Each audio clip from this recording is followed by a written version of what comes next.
नाश्ता सेंटरसारखा मऊ लुसलुशीत उपमा तुम्हालाही आवडते का? तर आज आपण उपम्यामधलाच एक प्रकार तो म्हणजे टोमॅटोचा उपमा कसं करायचं ते पाहणार आहोत. तर इथे मी एक वाटीभर इतकं बारीक रवा घेतलेला आहे. कपानं मोजल्यास अर्धा कप इतकं हे रवा आहे. आता कढईमध्ये 5 चमचे तेल टाकून घेतलेलं आहे. अर्धा चमचा मोहरी, अर्धा चमचा जिरं, 2 चमचे उडदाची डाळ, 3 चमचे चणा डाळ, कढीपत्त्याची पानं, कोथिंबीर आणि 3 ते 4 हिरव्या मिरच्या मधोमध कट केलेल्या आणि 2 मध्यम आकाराचे टोमॅटो बारीक फोडी चिरून घेतलेले ते टाकून यामध्ये परतून घेतलेला आहे. चमचाभर लसणाची पेस्ट टाकून घेतलेला आहे. अर्धा चमचा इथे मी ओवा हातावर चुरून टाकलेला आहे. सगळं छान व्यवस्थित परतून घ्यायचं आहे. त्यानंतर घेतलेलं जे रवा आहे ते सुद्धा यासोबत परतून घ्यायचं. रवा वेगळं परतायचं नाही. यासोबत परतल्यामुळे याचा सगळा खमंगपणा रव्यामध्ये उतरतो आणि उपमा खायला चविष्ट लागते. त्याचबरोबर लागेल तेवढं मीठ टाकून घेतलेलं आहे. सगळं छान व्यवस्थित परतून घेतलेलं आहे.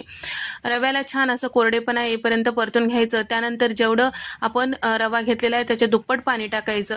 ज्या वाटीने आपण रवा घेतले त्याच वाटीने पाणी टाकून घेतलेले सगळं मिक्स केलेलं आहे. झाकण ठेवून साधारण 2 मिनिटं वाफून घेतलेलं. तयार झाला मस्त टोमॅटोचा उपमा. एकदा या पद्धतीने करून पहा.